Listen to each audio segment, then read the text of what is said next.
I'm Stefan Schmid.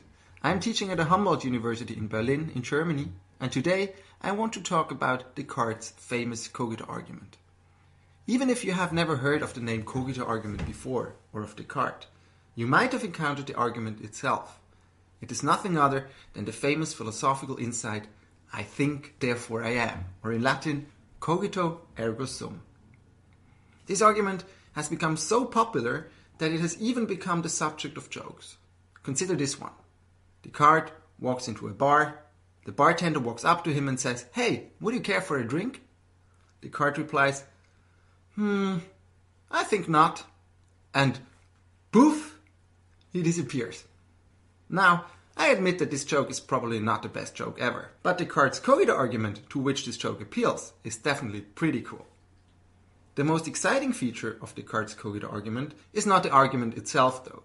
It can actually already be found in Aristotle and Sjdkdnd. It is rather the philosophical question that Descartes tried to answer with it. But who was this guy Descartes anyway? And what is this question that the Cogito argument is supposed to answer? René Descartes was a French philosopher of the 17th century. He was dissatisfied with the philosophy of his time, which was dominated by scholastic philosophy. The scholastics sought to answer highly abstract philosophical questions, mainly on the basis of Aristotle's teaching. Descartes was dissatisfied with this kind of philosophy because he considered their highly abstract disputes pointless and futile, and also unable to accommodate the results of the rising mechanistic physics, which sought to account for natural phenomena in mathematical terms. On account of his dissatisfaction with the philosophy of his day, Descartes came to think that the philosophy was in need of a fundamental reboot, a completely fresh start. This is surely a nice idea, but how do you build a new philosophical system? Well, maybe just in the way we usually build new and stable things, such as houses and monuments, just by building them upon a strong and stable foundation. Yet, what could serve as an appropriate firm foundation upon which to build a new philosophical theory? Descartes was convinced that nothing could do the job better than our most certain beliefs, that is, the things that we can really be sure are true. Let us now finally turn to Descartes' attempt to establish a firm foundation for his new philosophy. He carries out this attempt most extensively in his meditations on first philosophy. As we said, he wants to find absolutely certain and unshakable beliefs that he can build his new philosophy upon. The method that Descartes suggests has become known as Descartes' radical doubt. The main idea is to subject all our beliefs to radical doubt and then see which of them can withstand such doubt and hence be accepted as absolutely certain. As the application of this method reveals, there is indeed a huge difference between the things that we in fact take ourselves to be certain about and the things we may justifiably do so. Just consider the following examples. You are doubtlessly pretty certain that you are watching a video right now, or that you have brushed your teeth this morning, or that 2 + 2 = 4. Yet, are you really justified in being so certain? Descartes thinks that after having employed his method of radical doubt, you will have to admit that you are not. Indeed, there are only very few beliefs that pass Descartes' test of radical doubt. Can you be really certain that you are watching a video right now? No, you cannot. After all, you could just as well be dreaming. The same holds about your beliefs that you brushed your teeth this morning. And most shockingly perhaps, not even mathematical beliefs escape Descartes' radical doubt. For how can we be sure that 2 + 2 = 4, say?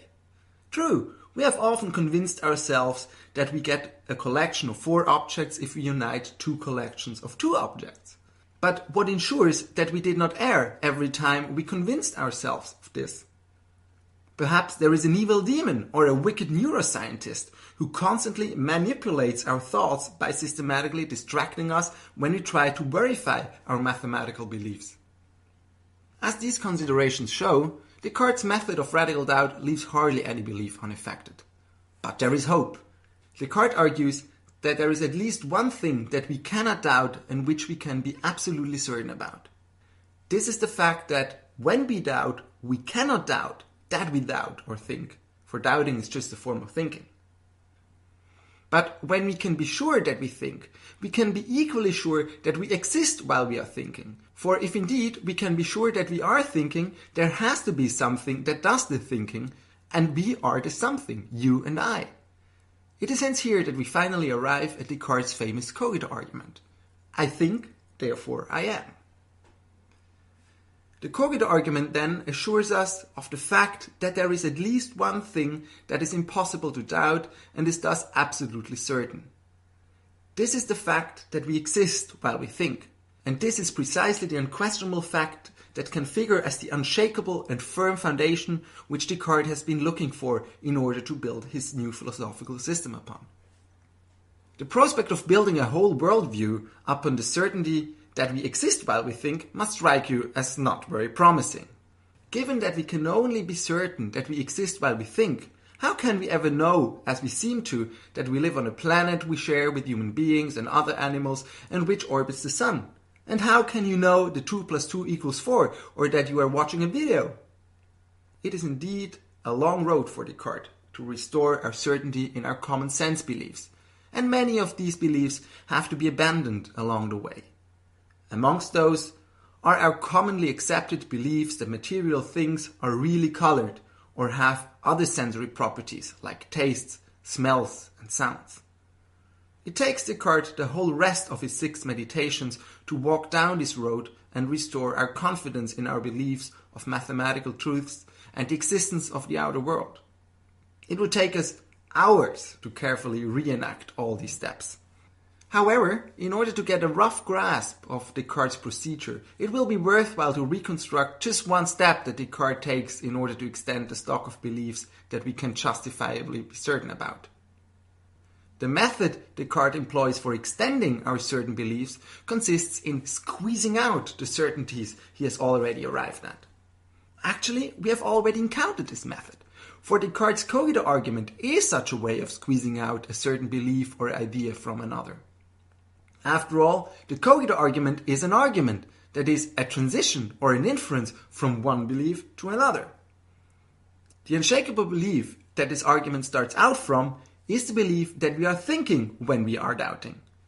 And we arrive at this certainty just by observing that whatever we might doubt, we cannot doubt that we doubt when we doubt. Now, the Cogito argument takes this certainty and squeezes out the new certainty that we cannot only be sure that we think when we doubt, but also that we exist when we think. And it is exactly this newly gained certainty of our existence which the Cogito argument provides us that Descartes squeezes next. In a famous passage of his 2nd meditation, he writes, "I am, I exist, that is certain, but for how long? For as long as I am thinking. I am then, in the strict sense, only a thing that thinks. That is, I am a mind, or intelligence, or intellect, or reason. But for all that, I am a thing which is real and which truly exists. But what kind of a thing? As I have just said, a thinking thing." As becomes plain here, Descartes immediately squeezes out further information about his nature from the certain belief that he exists while he thinks. As a result, Descartes cannot only know with certainty that he exists, but also that he is a thinking thing, a thing capable of thinking. This is still not a lot, though. At this stage, Descartes can only be assured of the fact that he is a thinking thing. And it is still an open question whether he also has a body, as we usually suppose. If you are puzzled now, or even afraid that you cannot know whether you really have a body, that you really are watching this video, or that you really have brushed your teeth this morning, the only comfort I can give you is that Descartes at least thought that it can be proved that we can be certain that we have a body, and that our senses by and large assure us of the existence of other corporeal things, even though they systematically deceive us about their nature. And this can be proved by further squeezing out our clear and distinct idea of ourselves as a thinking thing. If this promise is not enough to give you comfort, then there is only one last advice I can give you. Go and get a copy of Descartes' Meditations on First Philosophy and start reading his 3rd meditation.